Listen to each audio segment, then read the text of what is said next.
Good evening, everybody. Whoops. Oh, yeah. And welcome to the August 23rd, 2021 regularly scheduled school meeting. Now 6 p.m. and I will call this meeting to order. As a reminder, this meeting is being both audio and video taped. We would ask anyone else to do so if they let us know now.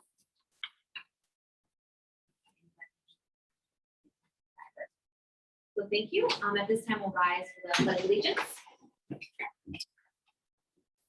I pledge allegiance to the flag of the United States of America and to the republic for which it stands, one nation, under God, indivisible, with liberty and justice for all. And we'll begin with roll call. Kathy, do you mind starting us? Kathy Spillane, Foreign Secretary. Elizabeth Martin Voucher. Sarah Julio. Bill Fonseca. Gregory Thompson. Thank you. We have the full committee in attendance this evening. Move on to item number 2, which is the approval. And that's it. What I meant first. Yes. Okay, sorry. So then we do have a student speaker who is here with us tonight, so we were looking for a motion to amend the agenda to move item 5.1.3 up to item 2.4. I'll move that we move 3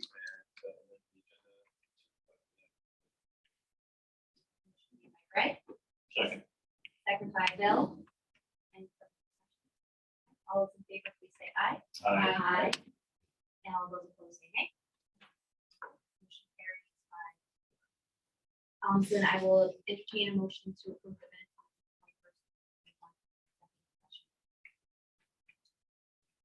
Move to approve the June 21st, 2021 executive session meeting minutes. Motion made by Bill. I'll second by Beth.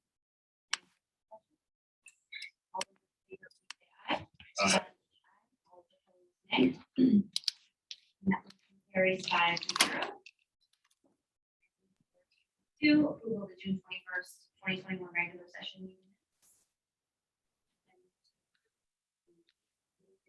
meeting. The audio is kind of choppy. Someone put it in the Q&A and I'm having trouble hearing as well. Second by Beth. Any further discussion? Favor, please say aye. Aye. Carries 5-0.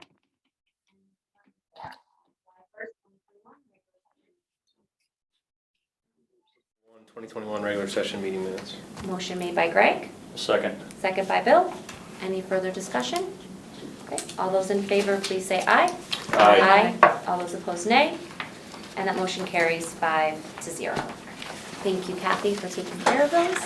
And item 2.4 is now a presentation by Susanna Cooper. Yeah. So we have Susanna Cooper here, and she has a presentation to make about donating a project. Please, Susanna, right there. Fantastic. And Susanna is joined by her grandparents, Mr. and Mrs. Us, over here. And I will share my screen so I can get the slides up for you, and then Susanna will walk us through her presentation. And it's for her Girl Scout Silver Award. Yes, excellent. Thank you, Susanna, for joining us. We appreciate you coming and speaking about your project to us as a committee. I look forward to hearing about this gift that you're offering to the schools. Of course. So as you've heard, my name is Susanna Cooper. I am currently a rising senior in my Girl Scout troop, and I am working on my Silver Award project.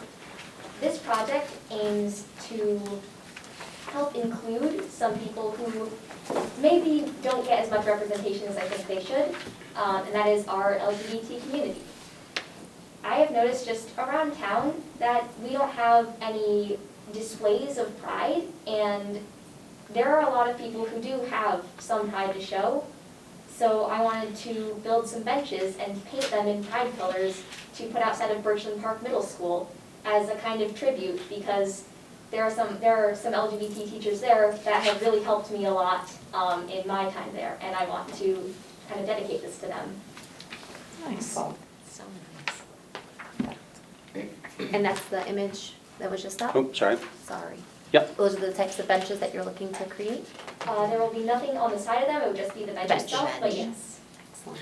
Susanna, would you be able to just walk us through taking, say, that bench from the sort of the wood to what you're proposing as you finalize it?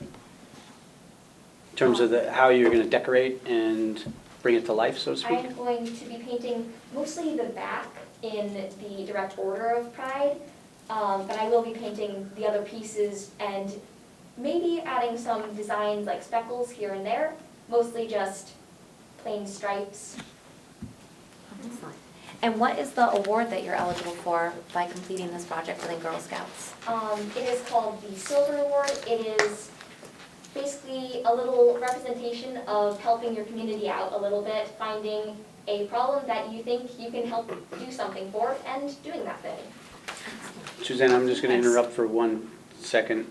I think our audience is having trouble hearing us. Jamie, you're, Yes, okay. I just feel like I just found out the solution. See? Yeah, it's very difficult to hear both in Zoom and in the audience. Is it better now? I don't know who is speaking, I so. don't know either. So, I mean, I just called Dawn, I got the right input. It should be working now. Okay. Can everybody, Kelly, can you hear us? Kelly's muted. I can hear you guys.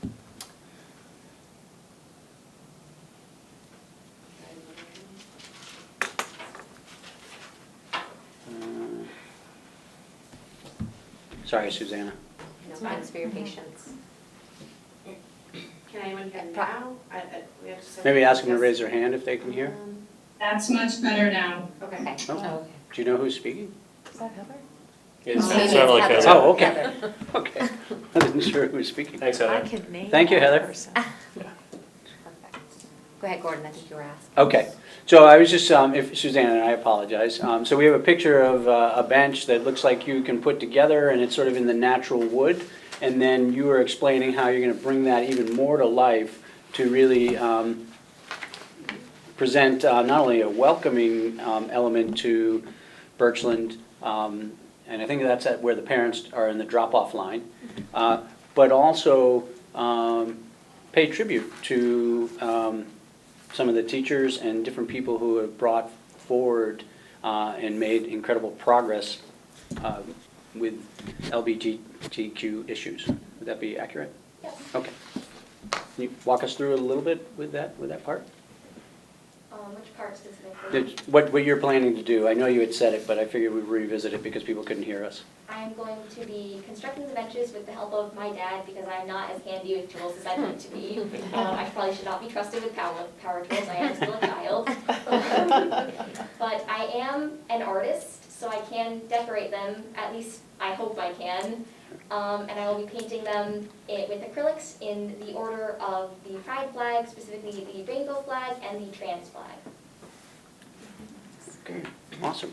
Okay, Um, thank you. I'm ahead in the slideshow, but okay, there it is. So I think that's your final slide, and I think the Birchland community is excited to receive this when you've created the finished product. And really what the school committee will do now is they will vote to accept this donation, or hopefully accept this donation. I don't want to speak for them. I don't know if there are final questions that you may have for Suzanne. Any other questions? I just think this is a great thing. And then here you say that despite not having much influence, you do have a lot of influence. You're a good person. Thank Oh. you. And we check with Mr. Martin on, Yes, Mr. Martin is aware of this. Okay, As is just on the logistics of the whole thing. Dr. Allen. Dr. Allen was Okay, involved at the also beginning. involved. Great. Okay, Yeah. great. Thank you so much for Thank you, coming. Susanna. I know. Appreciate Thank you you. coming, and thank you for bringing. You had a nice presentation, too. Nice PowerPoint slides. So I would move that we accept the benches as presented this evening. Motion made by Greg, I will second that. seconded by Beth. Any further discussion? I'll just say thank you again. Thank you. And all those in favor, please say aye. Aye. All those opposed, nay. And that motion carries 5-0. Thank you so much, Thank you. Susanna. Thank you. Susanna, thank you for Go enjoy bringing your us last back week to of some summer. positive Yes. elements. Yes. Appreciate it. Thank you. And this is it? We can depart? You Yes. may, or you're welcome to stay as well. We look forward to the end product, though, and Yes. we'll come check them out. Oh, Yes. it's gonna be beautiful. I'm sure it will. Susanna, will we Get see you on grandfathered Wednesday in. for Good, orientation? I'm sure you will.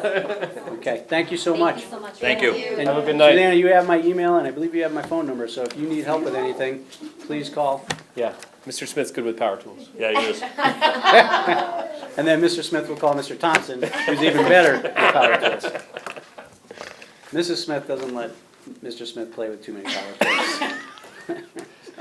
Okay, on to the next, Yeah, moving right along. Moving along, item number 3 is an opportunity for visitors to address the committee. Just ahead of that opportunity, I just wanted to make sure as a point of information that I was able to read a press release that came out Friday from the Commissioner of Education, Commissioner Riley's office. I wanted to read an excerpt from the Friday, August 20th, 2021 press release, just for some context setting ahead of tonight's meeting and ahead of public comment. So out of the Commissioner's office, I will read the first paragraph of the press release. Educationer Commissioner Jeffrey C. Riley will ask the Board of Elementary and Secondary Education to grant him authority to mandate masks for all public K-12 students, educators, and staff through October 1 to ensure schools fully reopen safely and to provide time for more students and educators to get vaccinated. After October 1, the Commissioner's policy would allow middle and high school students to lift the mask mandate for vaccinated students and staff only if the school meets a certain vaccination rate. At least 80% of students and staff in a school building are vaccinated. Unvaccinated students and staff would still be required to wear masks. This meeting is moving forward tomorrow, which is October 24th, and that can be live streamed starting at 10 a.m. So just wanted to make sure that individuals were aware of the current context within which this board and other boards across the Commonwealth will be operating underneath. And we look forward to tuning into that tomorrow and hearing from the commissioner and seeing where his work guides and leads us as we move forward. With that being said, we will move to an opportunity for visitors to address the committee. As a reminder, this is not a question and answer session. This is really a time for us to hear public comment. And as a reminder, speakers are allowed 3 minutes. So we will be keeping an eye on that this evening, as we do each and every meeting, to ensure that we have adequate time for all of our speakers to present, but also adequate time for the school committee's business to move forward after the committee has been addressed. So I know we have some folks in attendance here. If anyone would like to come forward, we would invite you to come forward now. That would be Sure. terrific. Yep. And then we just ask that you state your full name and address, and then the floor is yours. Hello, my name is Katie Freeman. I live at 22 Cronval Lane here in East Long Meadow. I wrote up my comments because I have a tendency to ramble, so I didn't want to do that. So I said, good evening. Thank you for the opportunity to speak. I am a parent of a first grader or an incoming first grader in East Long Meadow schools. And I'm here to ask you to please reconsider your position on masking and not wait for the commissioner to mandate it, but to reconsider for yourselves. At a minimum for our children that are too young to get the vaccine, my son is only 6. He has 76% lung function on a good day. As a 5-month-old, he spent 9 days on a ventilator battling RSV. And I watched nurses wrap my baby in blankets because even with medication, they couldn't get his fever below 104. And I've never felt more helpless in my life than watching my baby on a ventilator. I sat at his bedside and I listened to his machine keep him alive. And I ask you, if you have never had to sit next to someone on a ventilator, you never want to do that. You especially don't want to do that for your child, and God knows I don't want to do that again. In the same way that we don't allow peanuts in school because we have kids with allergies, we have to protect our most vulnerable kids. As a community, I ask that we protect our children that are not eligible for the vaccine. Masks are not just for the person wearing them, and that seems to be a point that is getting missed in the conversation. They also are for, it is not just for you, it is for other people as well. I have a child that is young and vulnerable, and I'm here asking our community to protect him and to protect his peers. The argument against masks is one of comfort and convenience, which is not worth anyone's life. Members of the school committee, I plead with you to please take the side of science and be proactive and not reactive, and protect the children of our community, and please enact a mask mandate. Thank you. Thank you. And we thank you for your time tonight, for sharing those comments. Thank you very much. So Jamie, it looks like we have 3 individuals who are joining us virtually that have their hands up for now. Can we start with Katie?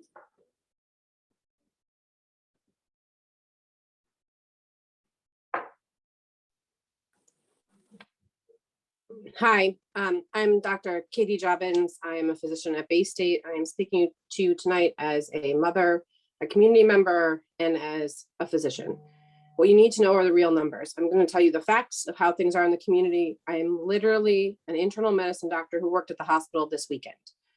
We currently have 78 patients admitted at Bay State who are sick with COVID. That is a 60% increase since last week. 59% of Hampden County is vaccinated for COVID with the vaccine. That's the lowest in the state. As a physician in the community, I'm very concerned about not having a mask mandate in our schools.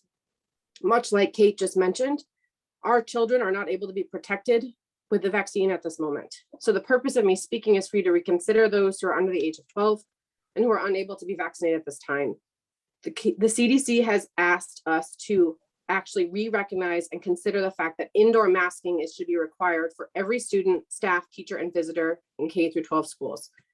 It's our shared goal this year for students to return and maintain in-person full-time learning. We have seen that our children are able to do this, and they do it better than we do as adults. They don't complain, they understand what this looks like. The number of COVID infections are rising rapidly across the country and in Massachusetts. We are the second most vaccinated state in the country, and it is happening here in our backyard. Unfortunately, this is something that is not going away. It's part of our everyday life. We need to act and place masks on our families, on our children, and our staff. I hope you reconsider your position. Thank you. Thank you. Thank you for your time this evening as well. If we can go to Elizabeth next.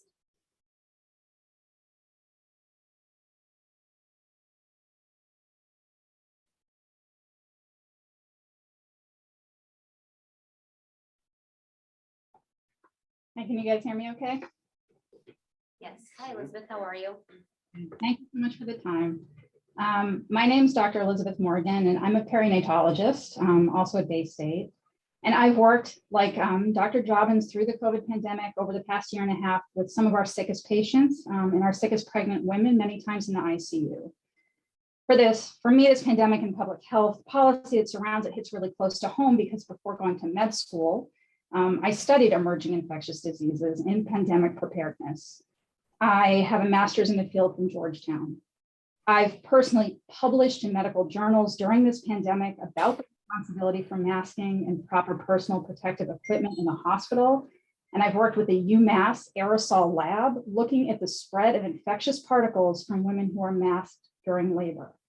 I've led webinars and information sessions with other physicians and testified before the Pennsylvania State Senate on vaccination in pregnancy and patient-physician shared decision-making.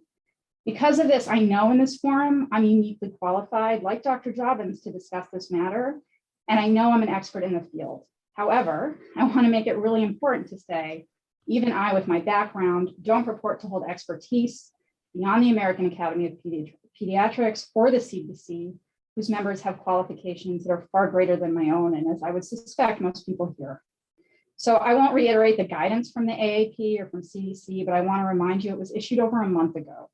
That was before our county was in the red with high transmission, before my friends who work in ICUs in Minnesota and in Wisconsin were receiving transfer requests from Florida, and before pediatric intensive care units began to run out of beds, filling a small number sorely needed for children with other medical problems. I understand there are some very vocal members of our community who feel differently, who also feel uniquely qualified to discuss the matter, despite limited scientific backgrounds. And it's frustrating because I understand that they too are trying to do what's right for their families. Unfortunately, being a parent doesn't always mean that we make the right decisions or we have the qualifications to issue the public health guidance that we do. And not even one child, I'm sure you all agree, should suffer through any sort of cardiovascular, neurologic, or long-term effects that could be easily prevented by masking. This won't even account for the multiple school closures and quarantines we could prevent. Just look to Florida, who's already reinstating mask mandates after thousands of students and many faculty members needed to be sent home to quarantine at the start of the year. And we aren't just protecting our kids, we're protecting our teachers too. I'm hoping that tomorrow the point will be moot when Commissioner Riley pushes the Board of Elementary and Secondary Education to make masks mandatory in school. But wouldn't it be nice if we didn't fall behind our neighbors and our peers when it came to protecting our children? Thank you for your time. Thank you for speaking this evening. Luana? Bring her in next, if that's okay.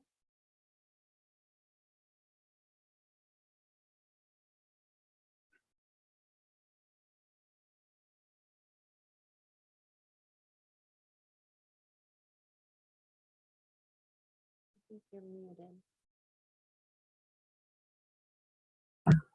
Okay. Am I doing this right? I'm unmuted now. Okay, You're great. unmuted. Okay, great. I didn't know my video wasn't on, so my apologies to the committee. My name's Luana and I've been a resident of East Long Meadow for 58 years. All my children graduated from the East Long Meadow school systems, and the two women that spoke before me, I didn't get. And I don't know if you mind if their kids attend East Long Meadow schools or, and I respect what they do as nurses or doctors and working in the field, pediatrics or what so. But diversity is really it's a beautiful thing.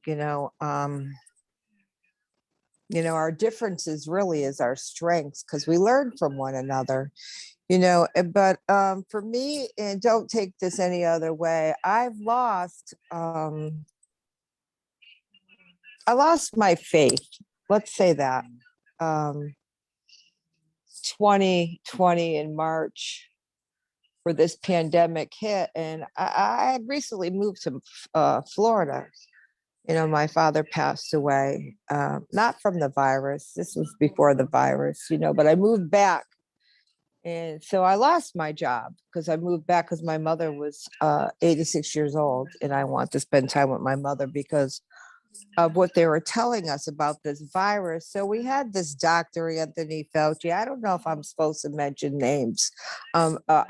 Apologies once again if I'm not, but I mean, we all know what's going on. So we have this pandemic.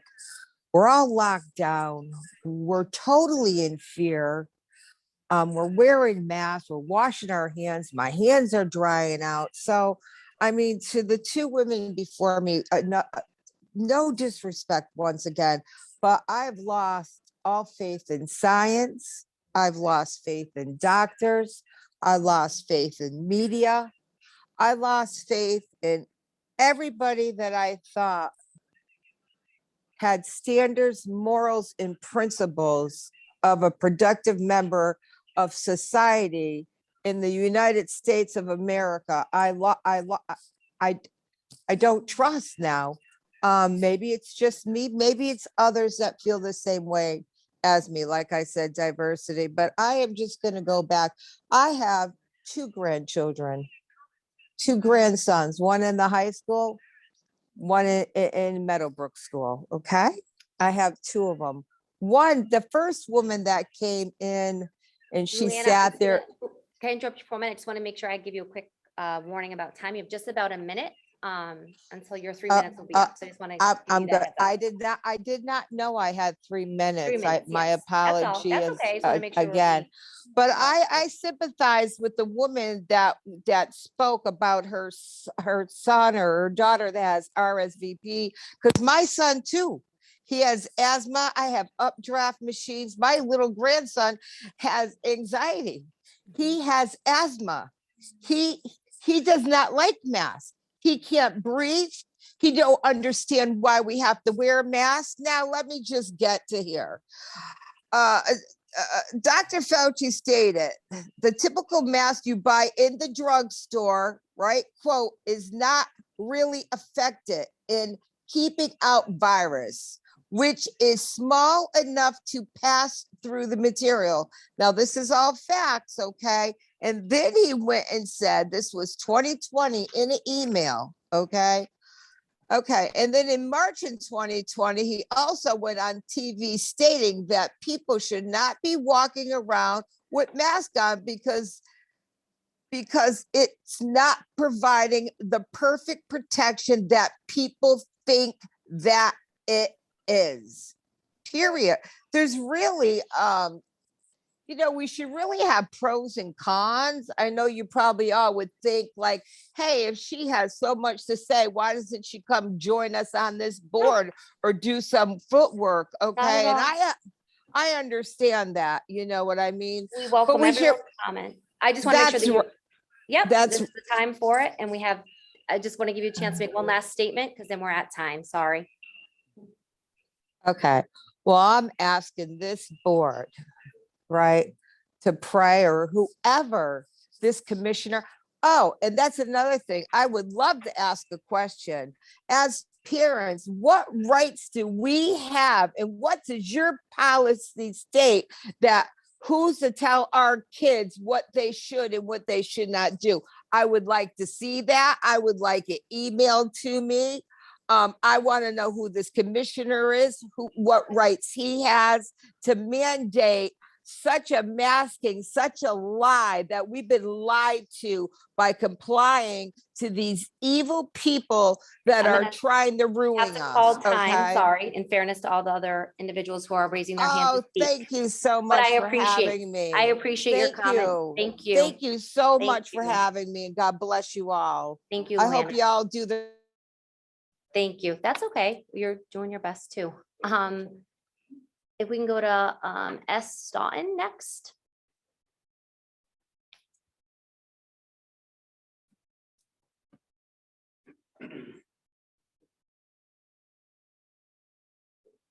It's okay. Not until they're in. No. Oh, yeah, I was Timing just each one. minor. I was doing it too. I was writing the start and stop, but thank you for doing that as well. Okay, Can you hear me? There we go. yes, someone's there. All right. No, I am. I actually have 3 children in East Longmeadow School System. Can you just give And- us I'm sorry, can you just let us know your name? Sorry, because it's not coming up clearly on the attendees. Yeah, no problem. Samuel Stoughton. I live over here in Redwood Drive here in East Longmeadow. Thank you. Go ahead, the floor is yours. You have 3 minutes. Thank you. Yeah, I appreciate that. Well, I know that people were talking about the science and the observation, and quite frankly, hand washing is far better than masks. Unfortunately for the kids, you know, the masks are not worn properly. Our last speaker started to talk about that as well, but I see younger kids chewing their masks. They're getting wet. You know, how many masks are the adults supposed to send with their kids to school every day? I mean, are we going to then have to provide masks for the kids? You go into the store and you can buy, I've seen ski masks, I've seen neck gaiters, all sorts of different devices where they say, I've seen people pull up their t-shirt and say that they have a mask covering. So frankly, you know, requiring them to wear masks, they're going to have to be pretty heavily supervised. Now, come the lunchtime, they're going to have to take their masks off to eat. You know, so there's a lot of opportunity where we're focused so much on the mask wearing, and we're kind of missing out on what's actually going to help the kids is washing their hands. How many people in this audience remember the last time they washed their hands? And do you remember the last time you touched your face, your nose, your mouth?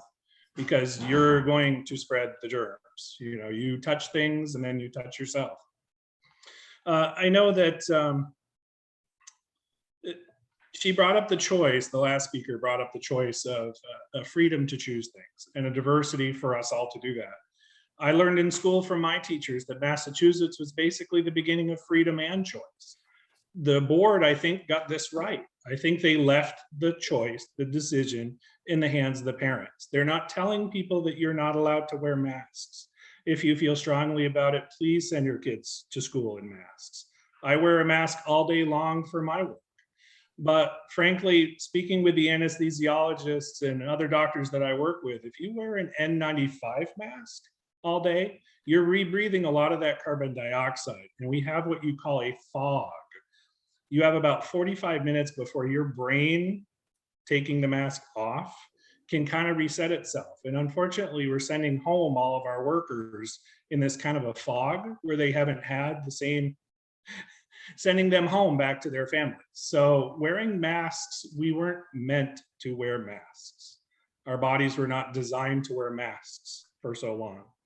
And you're talking about little kids in an educational system where you want them to be alert and pay attention, and you're already making it more difficult for them. Teach them to wash their hands. My grandma taught me to wash my hands, and thank goodness, because, you know, it has kept me safe for so long. So I appreciate your time. I think that you guys got it right, and I think you need to keep the choices in the hands of the parents. You know, thank you. Thank you. Thank you for your comment this evening as well. If we could bring in Jason Resnick next.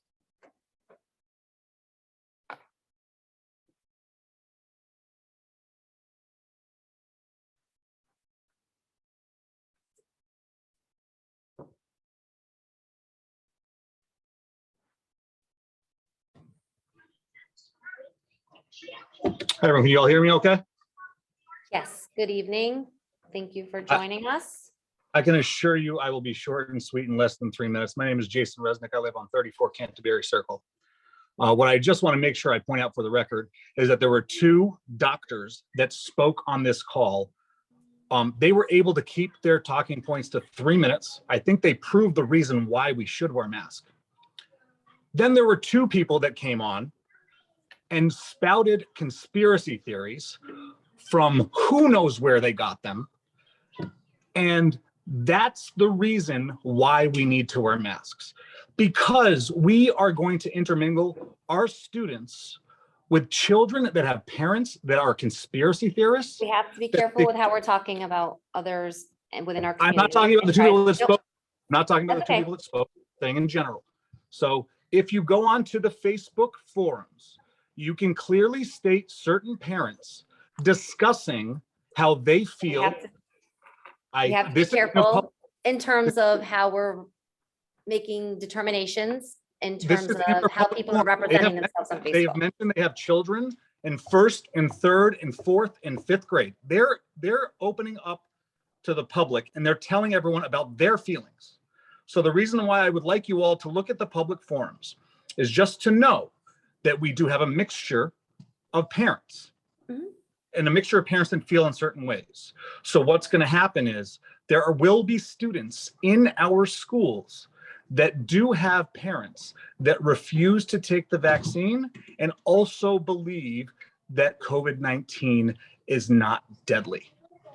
So I want you to think about that. And I understand we elected you all to make decisions. We did not elect you to rely on other people. We didn't elect you to rely on non-medical professionals. You hired a medical doctor on staff to talk to you last time about what their recommendation was. Their recommendation was to wear a mask, and you said, we don't care about your recommendation. We'll go along with DESE. DESE also recommends that you wear a mask, but for some reason, you all don't think we should do that. You're using the word to the letter of the law. Everyone, over 80% of Americans today feel that the children should wear masks, 80%. And you all unanimously decided that that's not necessary. It doesn't make sense to me. I'm going to follow the doctors. You all should follow the doctors and the scientists. They're not kooks. They know what they're talking about. So I appreciate your time today. I'm sure it's going to change tomorrow. I just wish that the people we elected in East Long Meadow for the school committee listen to the doctors instead of waiting for the commissioner to make the decision. Thank you. Thank you. And if we could bring in Catherine Dugan next. Thank you, Jamie.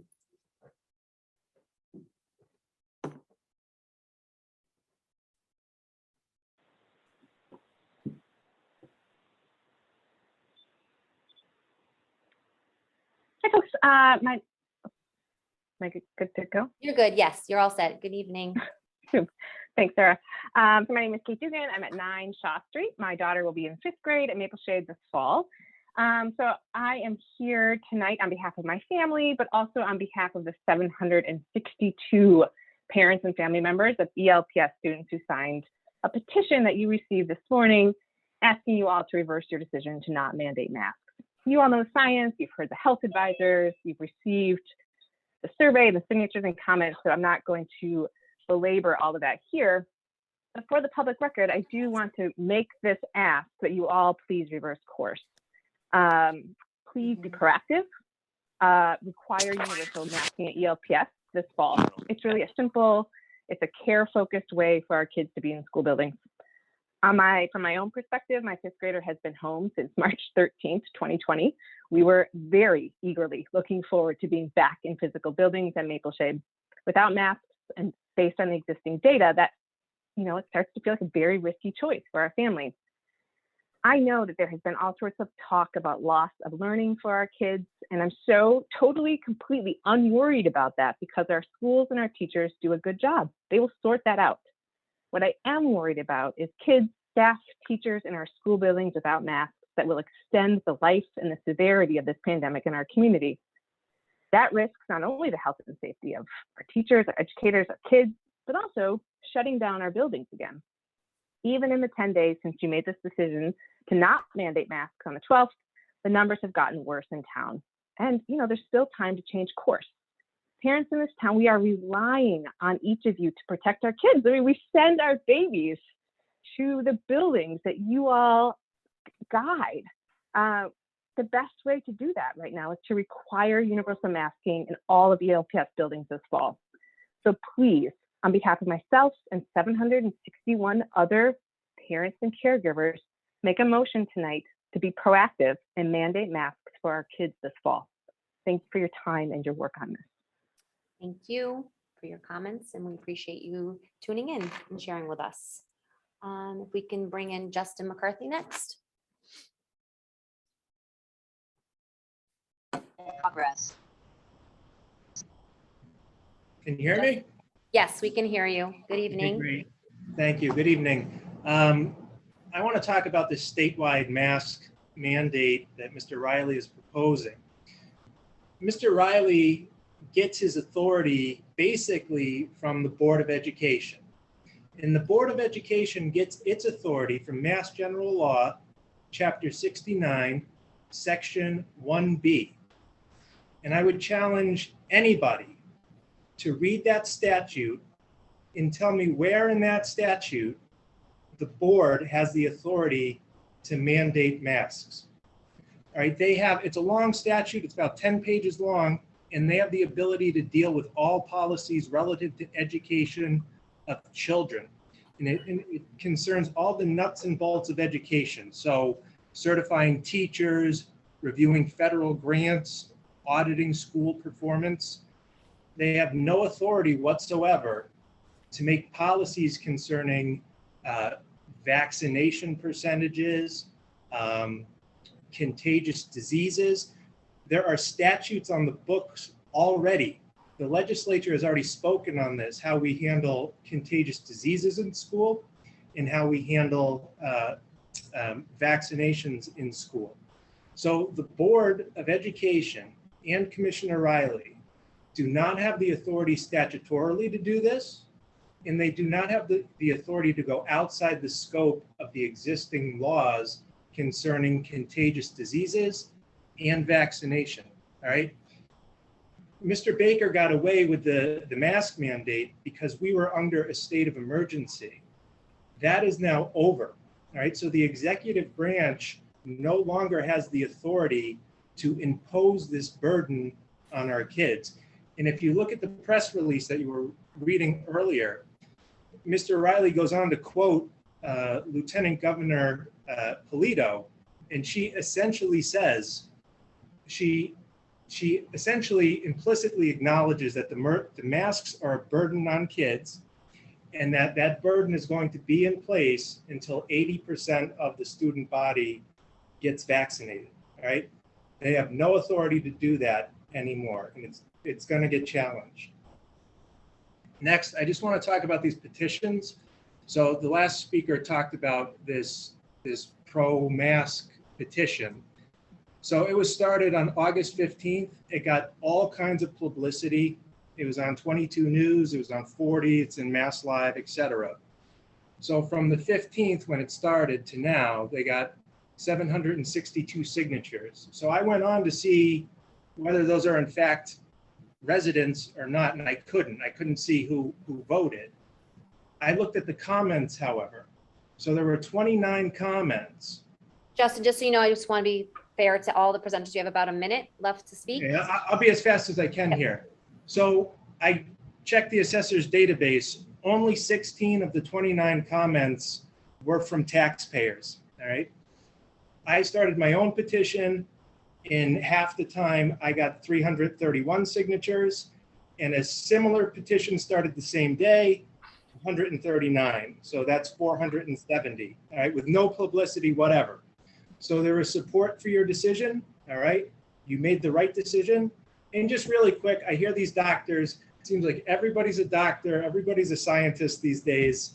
My kid has been going to birthday parties. We've been going out all summer long, no masks, not a single problem in my family or in any family that I know. All right. Thank you very much for your time. Thanks for your service. Thank you. And I believe our last speaker who has their hand up is Elizabeth Staunton. We could bring her in, Jamie. Thank you.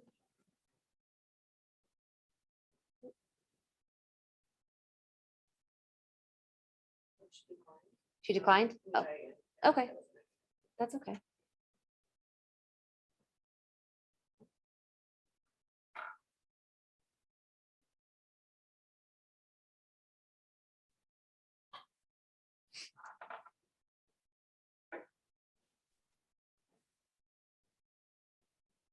Can you hear me? Yes. Good evening, Elizabeth. How are you? I'm good. How are you? Good, thank Elizabeth, you. Elizabeth Stoughton. I live at 41 Redstone Drive in East Long Meadow. I have 3 kids, one in high school, one in middle school, and one in 2nd grade. And I just wanted to say thank you to the school committee for everything you've done for our families throughout this entire pandemic. You've been wonderful. I applaud you for being on the side of choice for parents. And I just have 2 quick things I wanted to share. My son and I, we went to BJ's this weekend to go grocery shopping, and it's a game that we like to play recently of counting how many people are not wearing their mask properly, which means below their nose, below their mouth, around their chin, whatever it might be. In the 20 minutes we were in BJ's this Saturday, there were 41 adults that were not wearing masks properly. And I just want people to think about that for a second. If adults can't wear them properly, how do we expect our children to wear them properly? And the second is just a personal experience. People keep saying, look at the data, look at the data, look at the data. When I was, I've been on a medication since I was 21 years old. And when I got pregnant with my oldest, who's now 15, the doctor said to me, there's not enough data for us on pregnant women and how this affects pregnant women for us to be okay with you taking this during your pregnancy. That drug had been on the market for over a decade. So we're talking over a decade of data, and my OB was not comfortable with me taking it. So I had to stop taking it when I was pregnant with my son. So to say that, and this is the vaccine, of course, but I'm not an anti-vaxxer. My kids get vaccines, but I won't trust it until we have that much data. If there's something as simple as a medication isn't good enough for a physician to say it's okay when you're pregnant, how is this vaccine safe for our kids or pregnant women? I applaud you, and I hope that we can continue to be for choice for parents. I think every parent has the right to make what's the choice that's best for their kids. No one else should have that say, whether it be government or school or whatever. I appreciate what you guys are doing, and hopefully we'll still be the same place we are tomorrow. Thank you, Elizabeth. Thank you. All right, with that being said, I don't see any other hands up, so that will conclude our opportunity for visitors to address the committee. We thank everybody for their time and for sharing their statements with us this evening. And there is one more, so we'll take Brittany, and then this will conclude our time.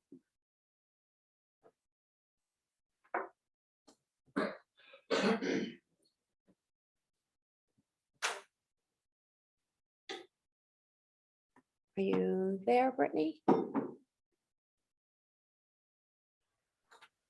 I think I'm there. There you are. Okay. Welcome. Hi, my name is Brittany Sastarin. I live at 26 Marshall here in East Long Meadow. I have one child who is an incoming 3rd grader at Maple Shade, and then I have a preschooler who was potentially going to Little Big Kids at the high school. I have kept both of them home since March of 2020. But now that remote is not an option, we are looking to the schools to open in the safest way possible.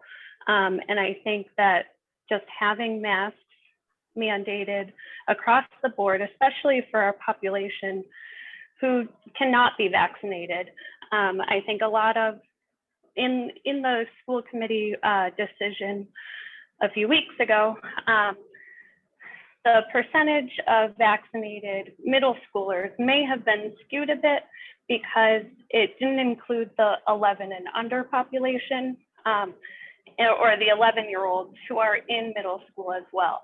I don't have a horse in that race, but I feel like the numbers just across the board aren't exactly as they should be or depicted as they should be. So even with middle school aside, where the numbers are different, my children or my older child would be in a setting where none of the children are vaccinated. And I just feel like if we can literally just do one thing for our kids by putting a mask on, I don't think it's asking too much. It will eliminate at least the droplets of little Johnny who's spitting as he talks from being in the classroom. If we can prevent anything, I think we should.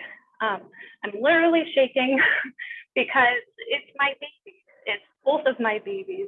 And I feel like we may be in a better place to possibly homeschool this year, but I know so many parents will be making the decision to either send their children in an unsafe environment or put food on the table. And I don't think that's a fair decision for parents to have to make when we can literally just do one thing to help our kids. Thank you for your time. Thank you, Brittany. Okay. John Chase. Yep, we have two more hands that have come up, so we'll take these two. So Mr. Chase, after that, yep, because we had called that and there's one person whose hand was going up and down, and then we have one more after this. So Mr. Chase should be in the audience. Yes, can you hear me? Yes. All right, great. My name is Pastor John Chase. I'm the pastor of New Life Church on Westwood Avenue, 317 Westwood Avenue, actually. And we live on Garland Ave. And I first of all wanted to thank you as a committee for your courage. You don't ask to be abused the way you have been on social media and in the community. Breaks my heart that a town I've lived in since 1977 has become so divided and so ugly over this kind of a matter. And I know what the stakes are, but I'm also an old guy, and I think we should be able to handle this stuff with civility and without calling people racists and without doing the kind of things we've done. However, I want to thank you, and I also want to thank you for leaving the choice of masking up to parents. I have two 10-year-old twin boys. I've talked to you before on these forums. I've talked to our superintendent on the phone. And if you have seen us around, Michael and Gabriel are like, they're crazy little boys and I love them to death. They're in 5th grade over at, they're going into 5th grade at Maple Shade. And I'm very thankful and very pleased with the education they get and the attention that is given to the detail of their specific and unique set of circumstances as students. They're also minorities. They're boys of color. They're Puerto Rican, so they are in a higher risk according to all of this. Having said all of that, I'm very thankful that the choice is up to me. As a parent, I'm a smart guy. I served in the Army and military intelligence. I have my college degree. My job involves research and study. That's what I do most of the time. My job also involves counseling and dealing with families. One thing that hasn't been talked about, by the way, I'm not a conspiracy theorist. I'm not a political animal. I will honestly tell you without embarrassment that I voted for Sandy Koufax for president this last time because I had no desire to vote for anybody else on the ballot, okay? I just got that out of the way. I have dealt with families on the other side of this, the emotional and the mental aspect. I understand that doctors have seen a lot of things. Well, I had to deal with a family and do the funeral for a murder-suicide directly related to COVID. So I know the other side of this and the ramifications that it's having and the issues that it's bringing up on that side of the issue. Having said that, should you choose to reverse your ruling and require masks, I don't care. Fine, my boys will wear masks. They're not crazy about the idea. They don't like it. In their words, masks suck, but they're 10 years old. They'll do what they're told. We will support you no matter what you do. I appreciate your courage. I appreciate your willingness to put yourself out there as punching bags many times for a community that really doesn't deserve what you've been doing for us. And the same thing goes for you. We're approaching just about time. I just want to make sure All we're right, being. great. Well, no, you can finish your statement. I just want to make sure I'm being. Superintendent Smith, I appreciate your courage as well. And just wanted to make one offer to lighten things up. If you're looking for benches that represent things, I'd be more than happy to provide a bench with the Puerto Rican flag and, of course, a Dodgers logo so that we can make sure that the minorities of our community are represented properly. Thank you for your time. I appreciate y'all. Have a good Thank night. you, Mr. Chase. Thank you. And we will round out our public comment for this evening with Lynn Vanderleeden. Thank you, Jamie.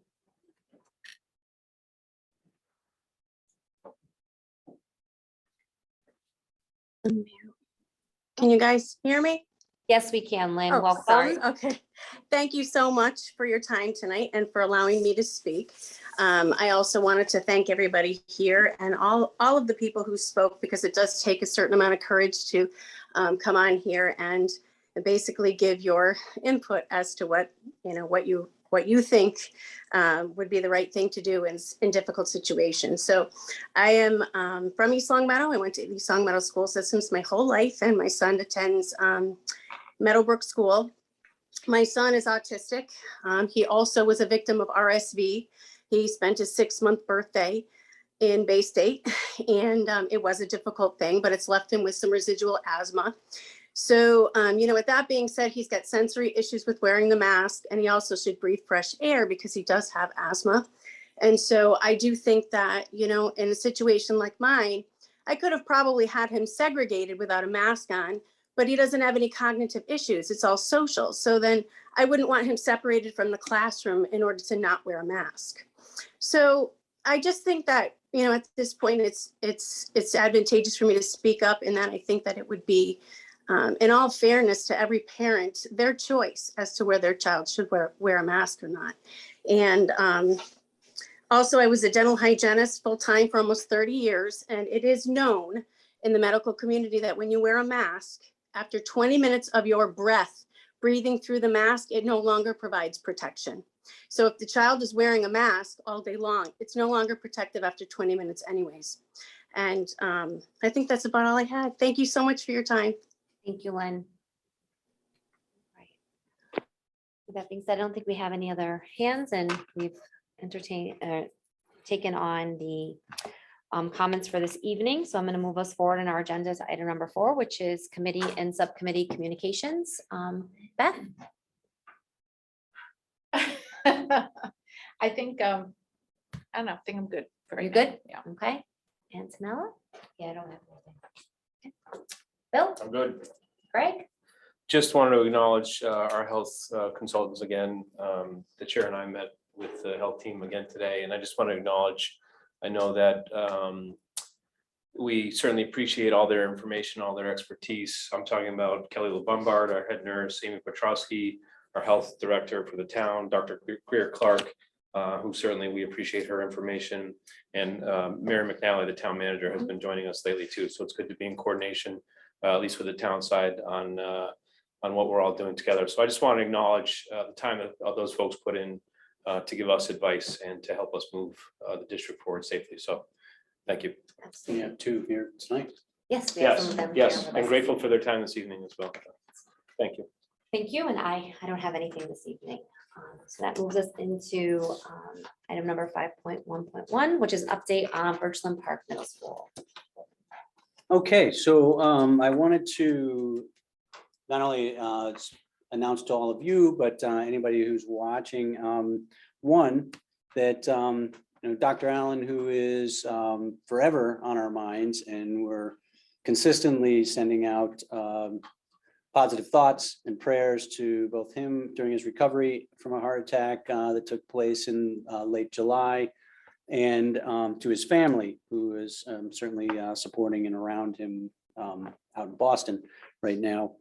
With that said, that won't change. ELPS and the greater East Long Meadow, and for that matter, Springfield community, is always going to have Dr. Allen as he continues to make progress. And we got good news this week that he's out of intensive care on our minds. But I do also want to let you know, and I did let the staff know earlier, that we have a pretty incredible leader in Mr. Martin, who's our current assistant principal. And so while we are cheering on Dr. Allen's progress, we also know that the best thing that we can do is put together an incredible opening of school for our students and staff at Birchland. And Mr. Martin, Connor Martin, is taking that lead. And so I'm going to name him acting principal during this time while Dr. Allen is recovering. And I know he's already doing an exceptional job. And so I wanted all of you to know that that is happening and that he is doing an exceptional job. And we'll continue to outline a plan to make sure that, as we start with staff and students next week, it's an exceptional opening at Birchland Park. And I know the staff is ready to make that happen. And I know that Mr. Martin is going to lead us and lead Birchland forward in an incredibly productive and positive way. So wanted to announce that and let you all know. And then obviously there are more details to follow. Very good. Thank you. We appreciate that. And Sure. I know that the community has really rallied behind Dr. Allen and his family, and as a committee, we wish him the best and continued recovery. And thank you for keeping us updated, not Sure. only about his progress, but how Birchland is continuing to move forward under Connor's lead. So thank you for that. We're lucky to have him and Connor. We are. Yeah, we It's an really are. incredible Great team, dynamic. great team. team. Yeah. Excellent. All right, so the next order of business is a discussion on the opening of the school year, which we are just about a week away from. So we'll turn it back over to you once again. to Sure. Walk us through that. And I'm not sure, I'm assuming this is where you want to bring in. Yep, we can bring in our health professionals, which are Kelly and Amy. Should be in the audience, Jamie. Do you need them to raise their hand? Because there's quite a few. No, I think they're there. Oh, they're already there. Okay, Turn on the perfect. video. Thank you. Do you want me to walk through preparation first? No, we How can probably do the update first on the Okay. health, so that they're not kept captive in our meeting if they need. So to go just on. by way of introduction, as Ms. LeVombard and Ms. Petrowski join us, in your packets, we did give you updated data in terms of where we stand in East Long Meadow, as well as in terms of the state. So just quickly going through that, the Commonwealth had over the last 14-day period, 583,853 new COVID cases, up from about 497,000 in the previous 14 days. Our 14-day period ending on August 14th, we had 38 new cases and our positivity rate stayed in the 4% range. Just giving you by comparison, last time we looked at the end of the school year, I left that on the memo, end of the school year, that 14-day period ending on June 19th, we had 5 cases in East Long Meadow.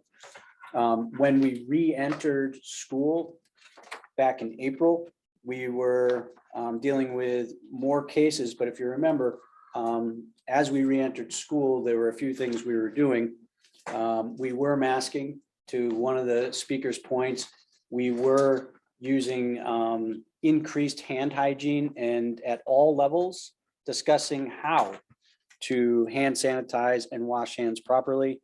And we were also utilizing distancing. All things that we will continue to do as we open school. At that time in April, as we came back on April 8th, that 14-day period, we were dealing with 89 cases locally. And actually our positivity rate at that point was over 5. I think as we started to move through April into May and we got outside, we saw a pattern where we were declining in cases, and certainly in the positivity rate. And then you see that reflected in June. I think we have more specific information, but just to update vaccination rates, this is more in the age range 12 to 15, 16 to 19, 12 to 15-year-olds in East Long Meadow. We have about 427 individuals that are accounted for here. We have about 51% vaccinated. And then 16 and 19-year-olds, we have about 68% vaccinated. I know that Ms. LaBombard is working to break that down more so through our student health system that is connected to the state's vaccine registry. Am I correct in describing it that way, Ms. LaBombard? Yes. So when I looked at the numbers, there are a lot of students. Oh, I think you're muted. Okay, sorry. So when I looked at our information on students grades 7 through 12, there are a lot of students that started to get vaccinated, but are not fully vaccinated. So I looked at those numbers. So if you look across grades 7 through 12, there's about 1,216 students. 31% have been vaccinated. And grade 12 are the most students that have been vaccinated, and that's 54%. So are you saying fully vaccinated? It's just 31%? Okay. 31% when you take in all grades 7 through 12. Yes. If you start to break it up by grade level, I think the grade level has the highest vaccines, fully vaccinated, is grade 12. Yes, with 54% of the students fully vaccinated. So the numbers we have are inclusive of students who are partially vaccinated. I don't know. That could just be all students in the whole town, but maybe they don't go to East Long Meadow. I'm not sure. Gotcha. Okay. The numbers, yeah, you hit it, Kelly. The Yeah. numbers here are more general. They're Okay. individuals in those age ranges. They don't necessarily go to the East Long Meadow Public Schools. They could go to the East Long Meadow Public Schools. Right. Now, are these numbers that are, like, if I took my, my child goes to get vaccinated, do those numbers immediately in that child's name, or does the town that child goes to some sort of a state website somewhere? From my pediatrician?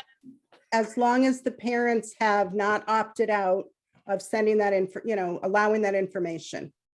So we have a program in our health program where we can sync with the IMM immunizations, and then we can refresh it and it'll show up in our immunizations on our health program. Thank you. And then I know the last time we talked, we were going to try to look at the percent of positivity, or the number of cases rather, broken down by age bracket. Is that something, Amy, that you potentially have, or? I did not know that is something you wanted me to prepare. Everything that I prepared, I sent over to Gordon on Okay. Friday. I'm sorry. That's okay. No, that's all right. Are there, go ahead. I was just going to ask Amy, are there in the numbers that we're reporting, because we're always about a week behind, are you seeing anything that indicates that these numbers are going to fall, increase, just as you're starting to get data this week? Yeah, we're continuing to trend up. I would be very surprised if our numbers did not exceed 38 in this next cycle.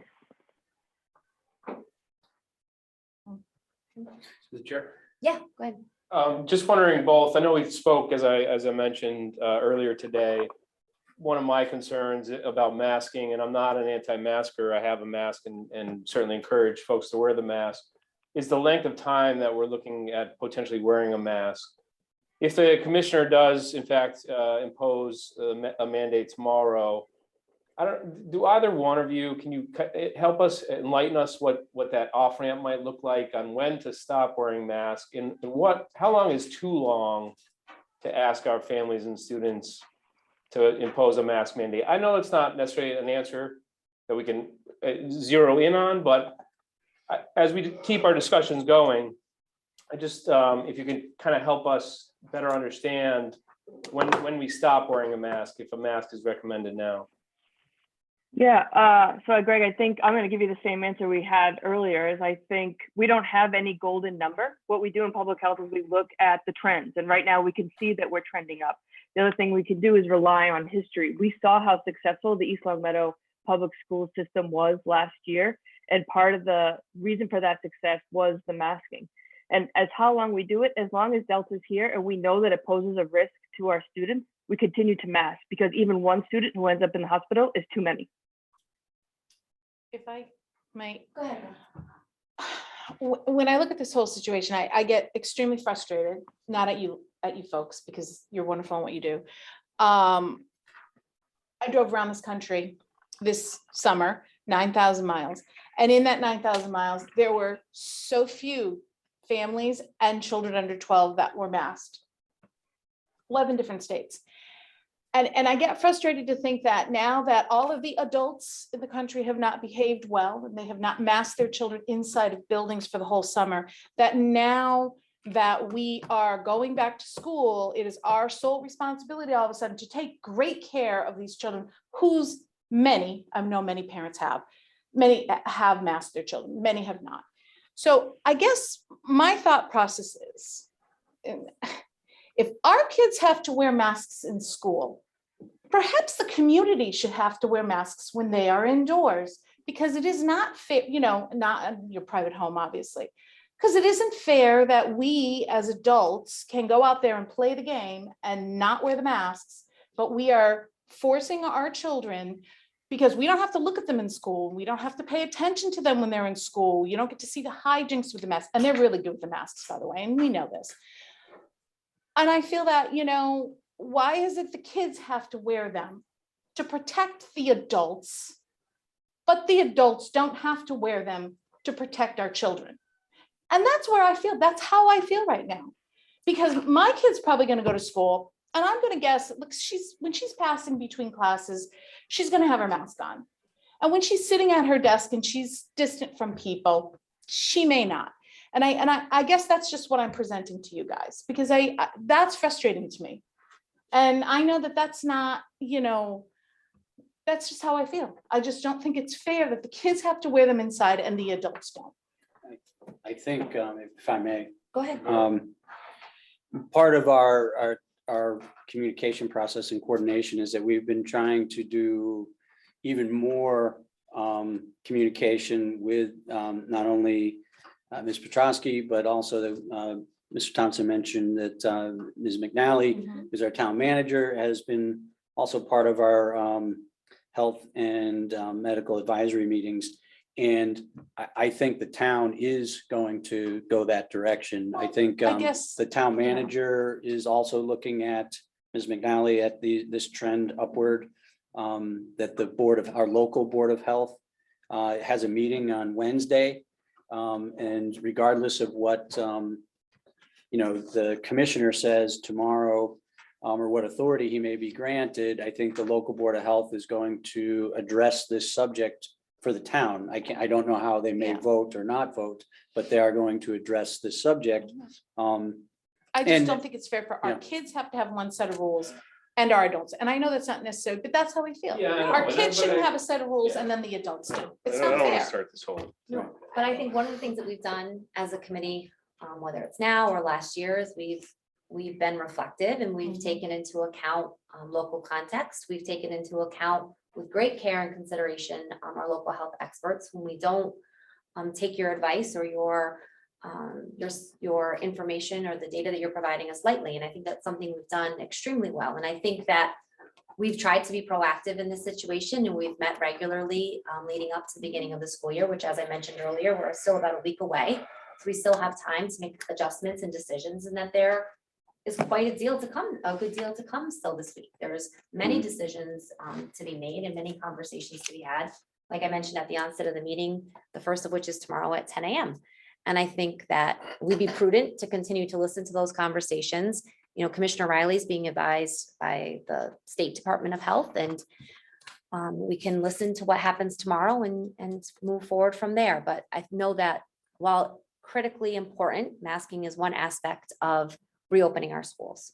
So we have other aspects of reopening our schools, including other mitigation strategies like Mr. Smith alluded to, hand washing, distancing, and all of those other pieces that I know he wants to speak to us tonight about, but also that our administrators and our leadership team are taking into account in terms of a safe reopening for our students. But I know that Amy and Kelly are here, so I don't know if there's other questions for them.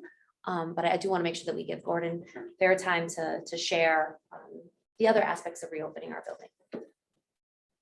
Or more conversations around that, if that pleases the committee as well. Amy and Kelly, can we get to 80% vaccination in the town and within the students in the buildings? That's our goal, I guess. Is that what we're thinking? Well, we have to get approval for the kids, the younger kids Yeah. vaccinated. And we don't know when that's going to happen. Hopefully soon. Yeah, I haven't heard any timeline on the younger kids on my end of things. It was expected to be the beginning of September, but that is not happening. The health department is happy to help coordinate more clinics. You know, if the school department would like to host some, we are happy to work with some of our community partners to set that up to try to get us to that 80%. I think overall, we have a fantastic community who wants to do the right thing. And however they feel that is, I think, Greg, that's going to be if we get to 80 or not. I think, Amy, I think to that point, I think it's important that we provide as many opportunities as possible for people who want to get vaccinated that might be caught in time crunches or for whatever reason. But if we start hosting them at all the schools, maybe that'll help us to achieve the end goal here. It's extremely easy right now. It's not like it used to be. I mean, you can walk into a CVS and get a vaccine in like 5 minutes. So if anybody has questions on how to get vaccinated or what the easiest way is or any suggestions on how we can make that easier. I know right now the state is doing in-home vaccinations for anyone who wants them. There doesn't have to be any mobility or mental health issues. You can call 211, tell them you wanted a vaccine delivered to your house, and they will come to you. So if there's time restrictions, and that's really what are holding people up. I know today it was the Pfizer vaccine was fully approved by the FDA. So that is also, I think, going to help people to feel a little more confident in the vaccines that they're receiving. It's no longer an emergency use authorization. Yeah, I'm aware of all of that. I'm just trying to provide everybody with as many opportunities as possible because let's face it, we're all in this room. We want to see this thing work. We want to get back to as close to normal with no masks. Let's figure out how to get there. Do you think perhaps the parents are, because I'll admit I am a little bit trepidatious about giving the Moderna and the Pfizer actually the kids. Do you think they're waiting for approval from the Johnson & Johnson and they're just holding off because they don't want the kids to get the 2 vaccines? They feel like the Johnson & Johnson might be different, better, whatever it is that's going through their heads. Do you think that that's part of the problem? And are they moving in on trials with kids at all on that one that you know of?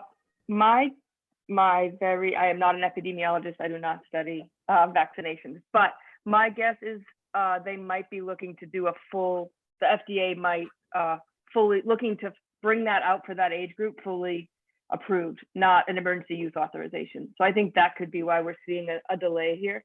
But again, that is, me watching what has happened over the last year, trying to make sense of it like we all are. You're talking about the Johnson & Johnson as opposed to the Pfizer. No, I'm talking about the Pfizer, why the Pfizer is being delayed.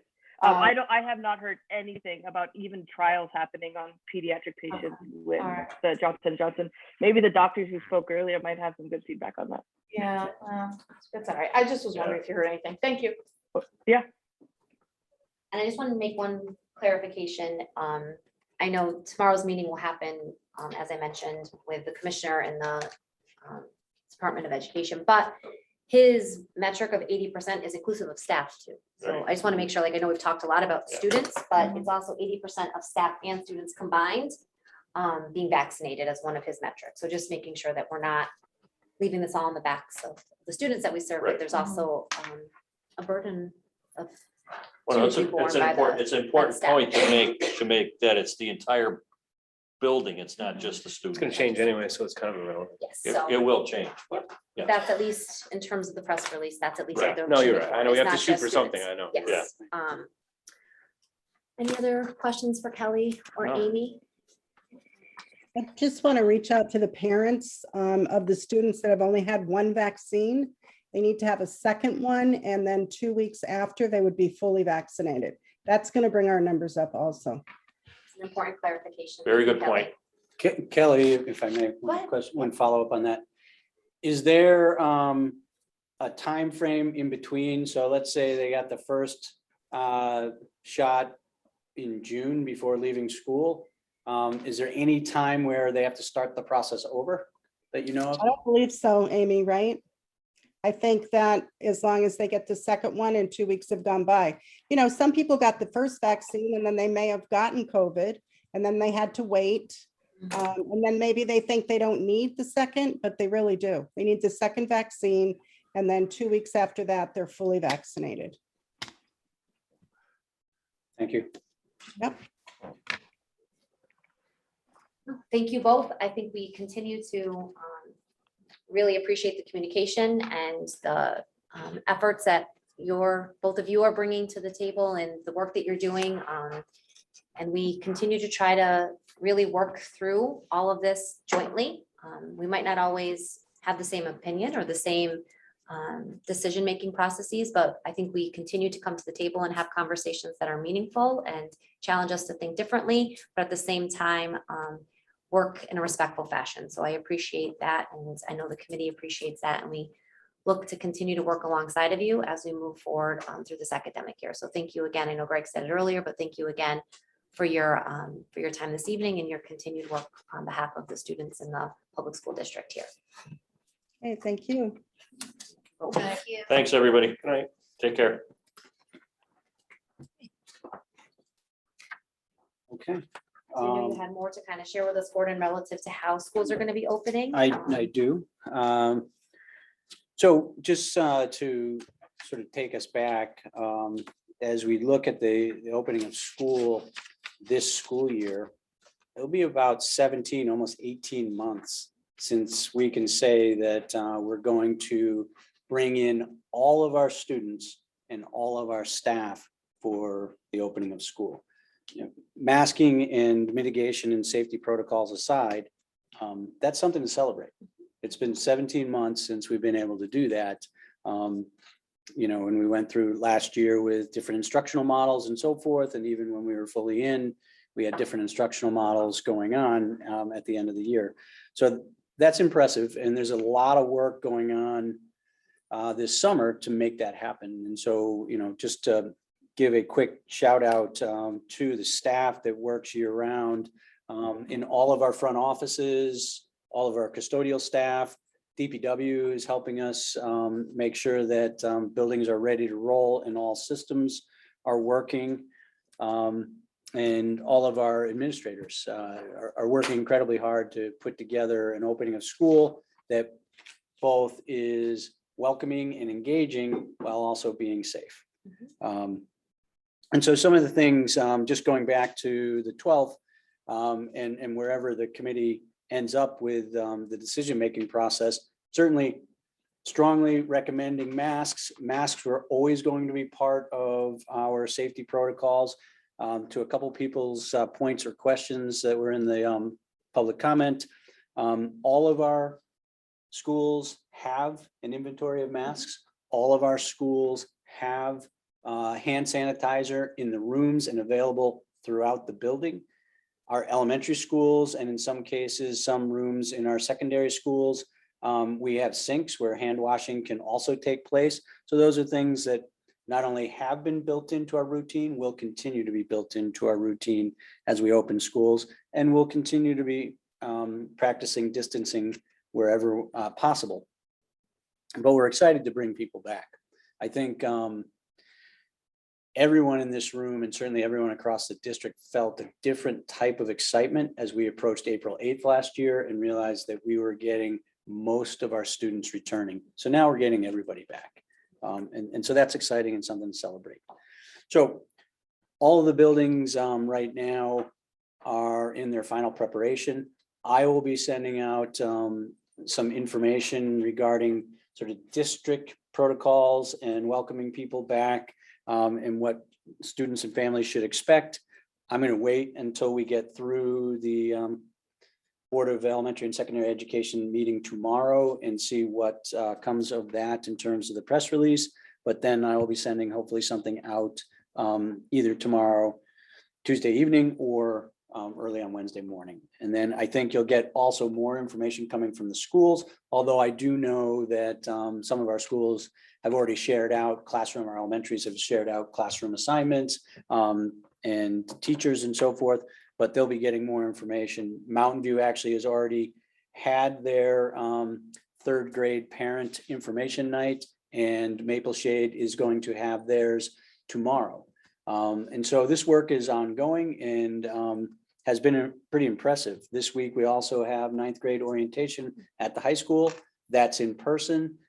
They've organized that differently. They use some of the things that we learned during our COVID operations year last year. And so they have small groups. They'll be meeting in small groups and giving an opportunity not only to ask questions in small groups, but then tour the high school and see the high school as a whole, while also meeting staff and students who are helping out with the orientations. That's going to take place Wednesday. In terms of lunch, because I know that's a question on everybody's mind, all of the buildings are working to achieve not only distancing and safety, but they're also looking at how they reduce, if possible, sort of the size, because obviously that helps with the distancing. So the high school for the first time is going to be introducing a 4th lunch.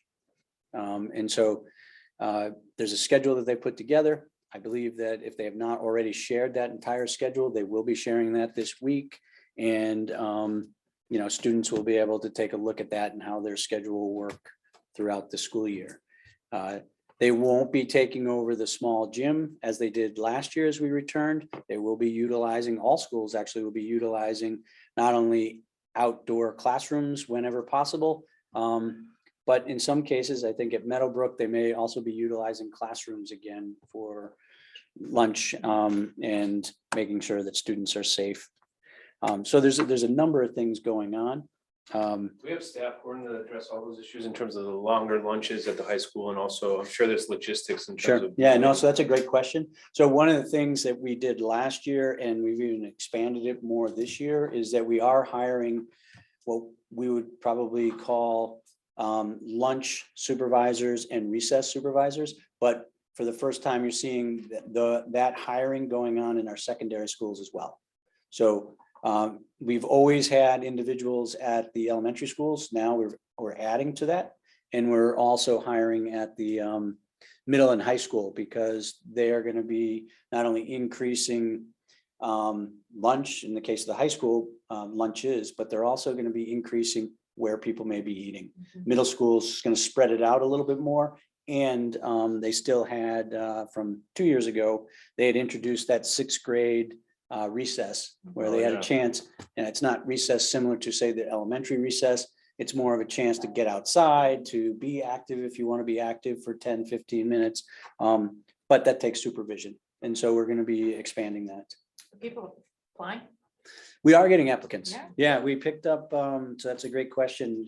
Last year, we did expand some of our postings, and we didn't get as many applicants as we had hoped. Last week or so, we're starting to pick up with applications, so that's good to see. But I think that goes to the changing times. You know what I Sure. mean? People were probably a little hesitant last year to come into a school building. There's a little bit more flexibility. I'm trying to word this carefully. I A little bit more flexibility this year. People have confidence. So I mean, I think it's a good position that we're heading into, with more supervision to organize this, because I think that's going to be key. Sure. So I'm sorry. No, Just go ahead. one more. So communication that we were talking about. So I'll be communicating from the district level. Schools, some have already sent out a lot of information. Other schools will be sending out information, I would say either Tuesday night or Wednesday night, to sort of finalize and welcome people back. One big thing that went out today, and I'll send a Blackboard Connect message probably tomorrow, just as a reminder, is bus passes. So is that a question? Okay. So bus passes went out today. So just so parents and families know, and I'll send out this reminder. So the passes went out to folks who got in by the registration deadline. And actually, I think we even were a couple weeks beyond the registration deadline. Passes went out to those folks. We've been able to route Lower Pioneer Valley Educational Collaborative, who's running our transportation, has been able to route and populate buses for all of those folks who registered. We have had a pretty consistent stream, not an incredible volume, but a pretty consistent stream of people who are interested in registering for the bus that have come after that, say, 2-week grace period after the deadline. We will be getting those folks on a bus. Unfortunately, it's not going to be happening on the first day of school, but it will happen hopefully shortly thereafter. It's just going to take some time to work through that. I know you mentioned 9th grade orientation, but I know that kindergarten orientation and Yep. screening are also now scheduled, and we have a first date of kindergarten. We do. So the screenings are going to happen actually starting on the Friday before our first week of school, going into that Monday and Tuesday. And then I believe we're starting on Thursday for kindergarten. And then preschool will start the week after with Labor Day. So we have a team of not only kindergarten teachers, but we also have service providers, speech and language pathologists who will be working through that Friday into the next week to make sure the screenings happen. And we're meeting with families, and we're doing orientation a little bit differently. We're gonna go to a more personal touch. So our teachers will be connecting with families. They're just going to extend the time that they would have with them. Normally screenings would end after, roughly 15 to 30 minutes. They're going to extend it a little bit more to answer questions and to make sure that our kindergarten families are feeling as though they're ready to start the school year. And so I think that will be pretty effective. And so we're excited about that. And I think the staff's excited about that. And thank you for reminding me on that one. So you've mentioned all the bridge years, meaning K and 3rd and 6th. 9. What about 6? 6th. So Mr. Martin did send out something already to 6th grade families. And so they have received a good amount of information as to what they can expect. And then he's waiting for my feedback to unleash a 101 slide presentation loaded with videos and organized with music and so forth. I can't say that the music's there, but I'm sure it's there somewhere. Haven't gone through all the slides yet. And people can go through it. He's going to send that out probably on Wednesday. And that's going to go to the entire school community and all families. And people can navigate it. So if they don't want to go through all 101 slides, they can go from the table of contents. He has links all the way through. And it's really impressive. I want, you got to forward me. Okay. I'm curious, I really am. Just the diagrams of how he has people where the teams are lining up outside and where they're progressing to are pretty impressive. So I have given him feedback on that, but I'm still going through some of the diagrams. And he starts it off with a pretty incredible video welcoming everybody personally. So maybe I should take a page out of his book. We'll see how that goes. Wouldn't expect anything less from that, from those guys over there. So, Are there any other questions from the committee relative to the opening of school? sounds like we're in a good spot. I mean, given everything, it sounds like we're in a good spot to get going.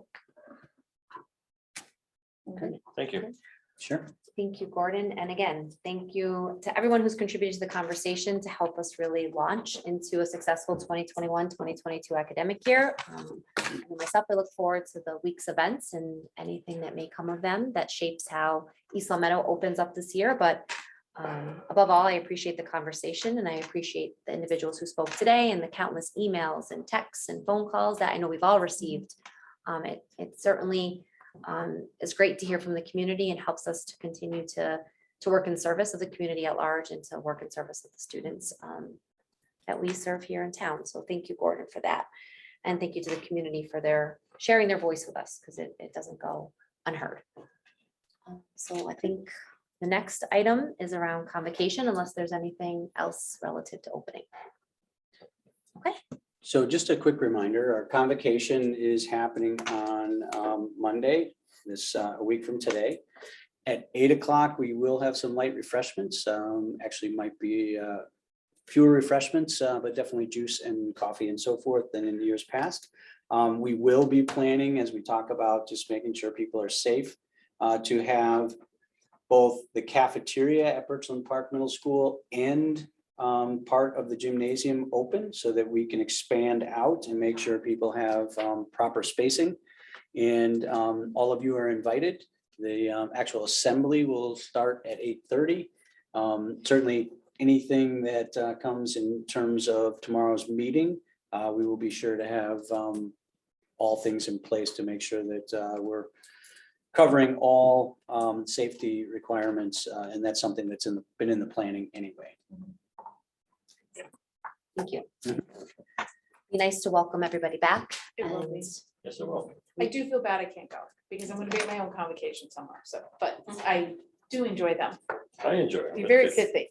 Yeah. And I'm sure the faculty and staff will appreciate opening an academic year Yeah. in a way that feels It's- familiar, in a way that feels celebratory, because as you mentioned, it's been quite the past 17 months. 17 months have been quite a journey for everyone. So I'm sure that each piece that we put back in place that resembles what we know schools to be will be celebrated along the way. So thank you for organizing that. And thank you to everyone who's. It'll be nice for them to like see each other too. Oh, yeah. Together, absolutely. Okay, so we were going to talk about professional development next, and I believe Heather We was are. going to join And us. Ms. Brown is, I believe, there she is. Yes, I am. I'm here. I think you have the ability to share your screen. I do. All right, so. Just got a Heather, few- how are you? Good. How's everyone? Hey, we're here. Thank you. So this is a little bit backwards since we were just talking about opening school, and I'm kind of going backwards and talking a little bit about what's happened over the summer, but all of it has been to prepare for the opening of school, and some great things happened over the summer.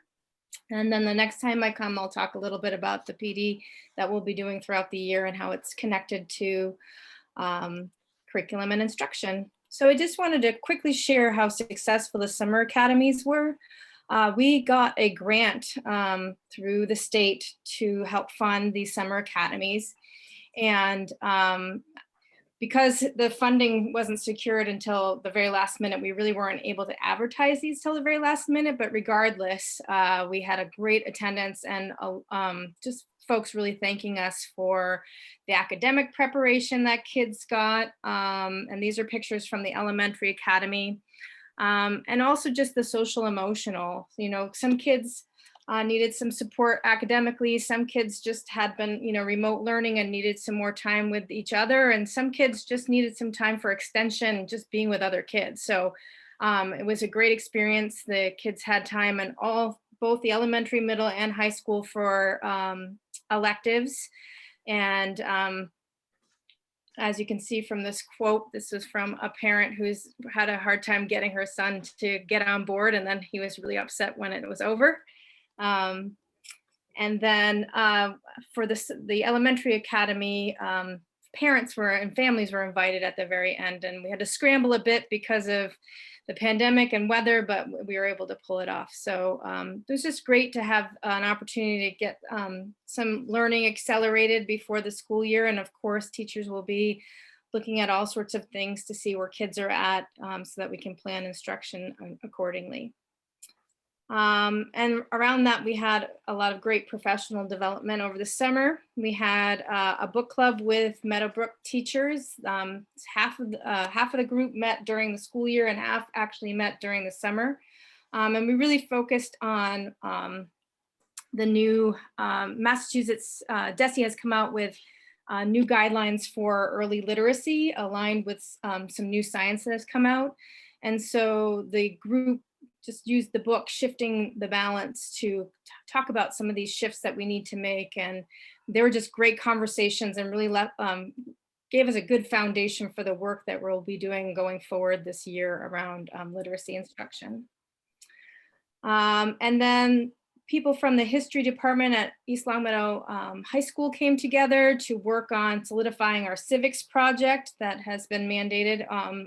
And now it needs to not be a pilot form. And we piloted last year, and now we've got a really great structure going forward.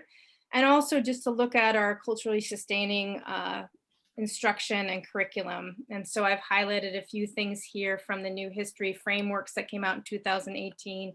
about just how important it is for our students to get a lot of different perspectives and really practice their critical thinking skills and their ability to have dialogue, productive dialogue across perspectives. The English department also came together. They had a book study over the school year, 180 Days by Penny Kittle and Kelly Gallagher, and really looked at some of the shifts that we're making around some of the new guiding principles. Well, not so new, but they did revise these, DESE revised the English frameworks a few years ago, but really making sure, again, that kids have access to a variety of texts, that we're really revamping those, and that we are providing all the opportunities that they need to discuss and think critically about all the different texts that they come across, whether they're literature or informational or all the media that they get, able to really kind of decipher that and think about the purpose of those texts and the messages of those texts. And then finally, the department heads, many of the department heads, we negotiated with ELEA this year to have more of a curricular role for the department heads, which is very exciting. And so we provided some 3 days of professional development with Research for Better Teaching around coaching for high impact teams. And this FAR cycle is really about making sure during the collaborative time that teachers will have in elementary school during the week, and then middle and high school during their department times, are really focusing on, are there learning targets or what we're asking kids to learn? Are we clear about it? Are kids clear about it? Are we clear on how we're showing kids what a successful product would look like if we are going that way? And then designing formative assessments so that we can then look at that information together and decide next steps, whether it's moving on or providing feedback or regrouping or reteaching. So this was very much about giving the department heads the skills to lead that work in their departments. And then ELPS University, which is self-paced courses, continues to be really popular with teachers, and all of the courses that are there, we keep adding, taking away things if they're not relevant anymore, and they're all aligned to the district SMART goals. So it's great that teachers get the opportunity to kind of delve deeper into some of the things that we provide professional development for, but if they're particularly interested or something that is directly connected to what they're doing, they can dive deeper and get that training, as well as get some ELPS University credits. So I try to be brief, but I'm happy to answer any questions if you need me to. I appreciate that, Heather. I think it's great to see that the work of supporting our educators and supporting our students continued not only through the summer, but into these last few weeks, so that our students are receiving educators who have been immersed in professional development and will continue to be immersed in professional development as our educators come back on Friday and next week. Right. And Ms. Brown is going to join us at least once a month to continue this type of dialogue and updates in terms of what we're doing with professional development, where we are moving on certain aspects of our curriculum. And actually, tomorrow we're in a meeting. I know she's very excited. We're meeting with the 3 elementary principals because we've been working this summer with district management group to make sure that our schedules allow for that collaborative time at least once a week, as well as we're trying to achieve an enrichment and engagement and enrichment. Ms. Brown, I know they call it what you need block, but What I need block. So yes, intervention or enrichment, depending that's on. it. Thank you. Intervention and enrichment. Which will be the first time we've pieced that together where there's a consistent place. So the homeroom teachers have a chance to review with their entire class if they need to, which goes to that planning cycle we were talking about. Or it's a time where we can do some pullout, and then homeroom teachers might be working with specific groups. So that's, we're going to get an update on that tomorrow, and certainly there are different challenges in each of the schools that sometimes make scheduling these type of things more challenging, but I've been very impressed with the work that our administrators are doing to try to overcome these things and not necessarily have schedules We know in education that the things that seem to unfortunately drive schedules are things like lunch and transportation. And we're trying to work around that so that that's not impeding the things that we really need to do. So that work should allow for some additional flexible grouping. for Additional students in flexible alignment with, like, time. MTSS and. A little bit, yeah, a little bit of that, as well as for the first time bringing teams together where it's outside of the contractual department time. Yeah. That's great. Increased All collaboration. connected and all very exciting. Terrific. Does anyone have questions for Heather? I have a question. The history and the English department that they had gotten some PD over the summer, were they choosing texts that they would be teaching in school? And so are grade levels teaching the same texts? Are they by standards? Is that what it So is? to answer your question about the history, obviously, we were looking at more primary sources that we can bring in. So, the texts aren't necessarily changing, but more opportunities for kids to really analyze from the source. In terms of the English department, that is the ultimate goal. Right now, the English curriculum is very much by time period, and it is pretty Eurocentric, and Desi would really like us to have, expand the text that kids read in terms of genres and the cultural aspects. So that's one of the things that we are looking at. And yes, we will have the same text going on in ninth grade and 10th grade.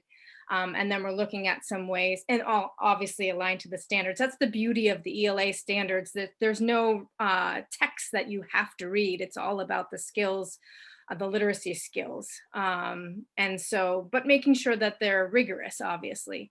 And then we're looking at some ways to continue to make the 11th and 12th grade classes also relevant and rigorous and engaging. Basically, COVID helped us kind of look at our curriculum in a different way. In every crisis, there's an opportunity. And so the idea of the book club, the 180 days, really came from the English department. They wanted to do that. So they read that book together. And then a few people came together this summer to kind of come up with what is that vision? And then we'll continue the work next year. Does that answer your question? If it didn't, please let me know. Wait, I do have just one more question. So they're still looking for texts for each grade level. They haven't done that yet. No. So we'll go forward with what we've done before. We might introduce additional texts, and then eventually we'll have a clear curriculum with the texts that kids read. But that also needs to be fluid because things change, right? So one of the things we're finding is some of the texts that we've been reading, we can update them. Thank you.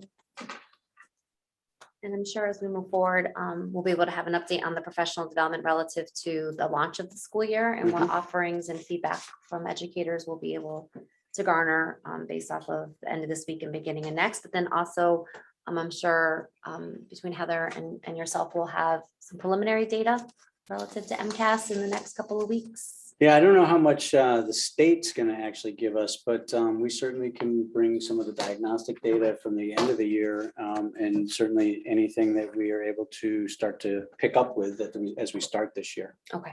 Sure. Those test scores come. We have the preliminary data. We have preliminary stuff. But it doesn't give you scaled scores. It's pretty much very much a raw score. So it's good for kind of looking at in a big picture, but Large scale. Yeah. it's But like, not when did- as helpful. When do the kids get their? It's going to be a while. Oh, okay. Yeah. All right. And typically it's October, but Yeah. I think it's a it'll little be slower. Yeah. Because we got data a lot later. Yes, This I think year. everybody Usually did. got it over the Well, I'm sure summer. everybody did. Yeah. Yeah. Just to have on the radar so that Yeah. we're able to revisit it and again, use it to help frame our goals and our work as we move forward relative to professional development and how we're going to continue to support students through structures like you just described. Sure. Um, And one of the, I'm sorry, go ahead. I was just going to say, the exciting thing for the high school is that we'll be using the PSAT at 9th, 10th, and 11th grades as a common assessment. So we have secured funding so that we can provide that opportunity for all of the students. So not only will we have that information that we can then use for interventions or to encourage kids to go into AP classes, but they'll also have the opportunity to have that practice. So when they have to take the SAT, they will have taken it the PSAT 3 times, not to mention the scholarships that are connected with doing well on the PSATs.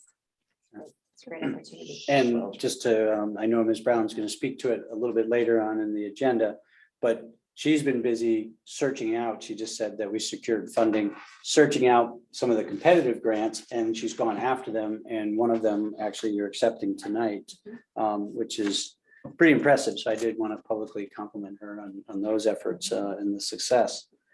I know it's signed by Charlie. Yeah. Yeah. We're not used to seeing positive things like that. Not out of him. At least coming our way, recognize. Oh, yeah. We're used to seeing audits. Yeah.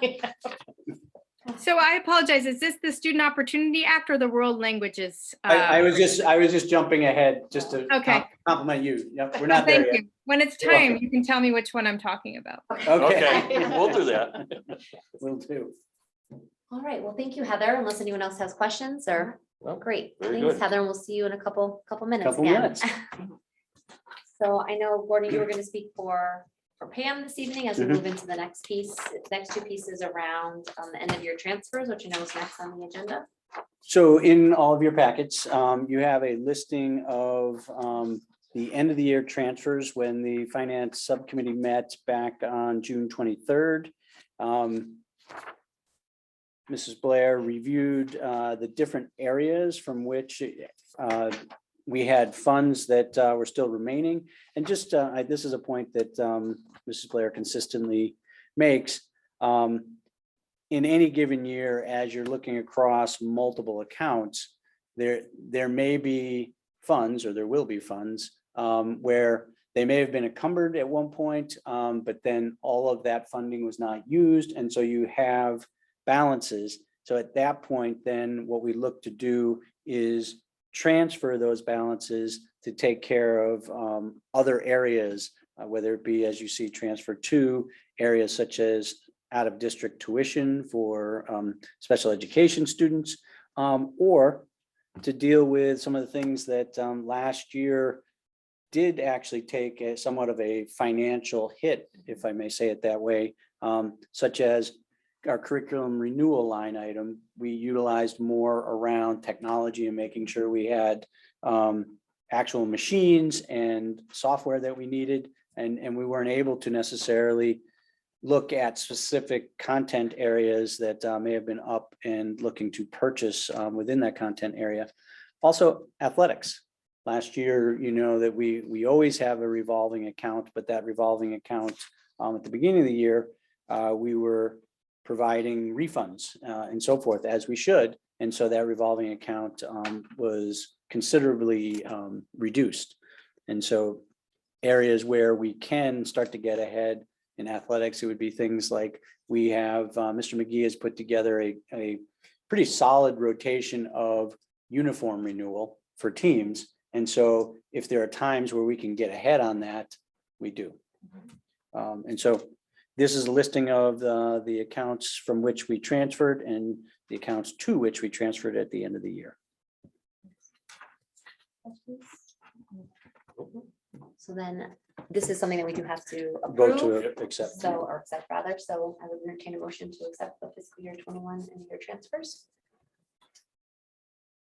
I move to accept the fiscal year 21 end of year transfers as presented. Okay, motion made by Beth. Second by Antonella. Any further discussion? There's no, Gordon, restrictions on spectators. We were talking athletics as of now, right? There's no. As of now, we have no Because I know restrictions. gate receipts were, we were hit. That's part of Yep. that as well, but Sure. okay, thank you. I don't know if you got any update, but the last I heard, MIA is not coming out with any guidelines for fall sports. At the moment, At the moment. we have no new guidelines. Yeah, that's- we're yeah. we're following basically where we were at the end of the spring. It's For the mosquitoes are gonna carry the kids away, so that'll be. Yeah, I know, mosquitoes, all this rain. That's right. We forgot about the mosquito population. Yes. Which is, okay. All right. Any further discussion? All right, so then all those in favor, please say aye. Aye. All those opposed, nay. Right, that motion carries 5-0. Thank you, and thanks Pam for always doing such great work with those numbers. All right, so the next item is another item for Heather to join us with, correct? It is. And this is an exciting opportunity that's been awarded to our district. And as Gordon was mentioning, grateful to Heather for the work that she's done in order to receive this competitive grant. So I'll turn it over to you again. So this is the proficiency-based outcomes for languages other than English. Student opportunities come in later. Okay, so the world language frameworks just came out, and the department head, Jen Faulkner at the high school, really would like to obviously make sure that our work is aligned to the new standards and that our students, are really able to master those standards. So one of the ways you could use this grant money was to purchase licenses for the Spanish tests. In our case, our students take either Spanish or Latin. And so our plan is to utilize the assessment data to see where there are gaps in our students' performance and use that as we work to align our curriculum to the new frameworks. So it's kind of just the beginning of a longer term professional development process with the language team, but really trying to get some data to base all of that on. So it's pretty exciting. That's what the majority of the grant will be utilized for. Terrific. And as we said, this is a competitive grant. So this Right. is This is a competitive grant that Ms. Brown and the Foreign Language Department or World Language Department combined on to go after and received $11,100. terrific. It's just great opportunities for our students. So thank you for going after that, and congratulations on receiving it on behalf of the district. I move that we accept proficiency-based outcomes for language other than English grant in the amount of $11,100. I'll second for discussion. Go ahead. Motion made by Greg, seconded by Bill, Yeah, just and had a further discussion. What world languages do we have right now that in the district? Spanish and Latin. We have Spanish for world language and Latin for classical. And we are participating in the Seal of Biliteracy. So all these things go together. It's pretty exciting what DESE is doing with languages and how they're really trying to lift up language and culture so that, students who speak other languages other than English, feel affirmed that, it's a multilingual, multicultural space that we're in. Do we have a lot of students passing that, getting the seal of biliteracy? So we applied last year, and then because of COVID, it was just kind of crazy. So we'll be using the assessment results. So basically they have to obviously be proficient in their own language. So if I'm an English speaker, it'll be on MCAS, and then in the other language, which we'll utilize this assessment data for. And if I'm an ELL, I will have to show proficiency in my native language, and then my MCAS scores show that I'm proficient. It'll be exciting to see that data. Hopefully those seals coming forward. All right, so we come to vote. So all those in favor, please say aye. Aye. Aye. All those opposed, nay. That motion carries forward 5-0. Thank you again, Heather, for your work on that. Thank you. Yeah, Thank you. Thank you. Thank you. So that moves us forward into some new business. The first item of the new business is around the policy on social media and electronic communications with students. Okay, so actually this is a revised social media policy as well as electronic communication with students.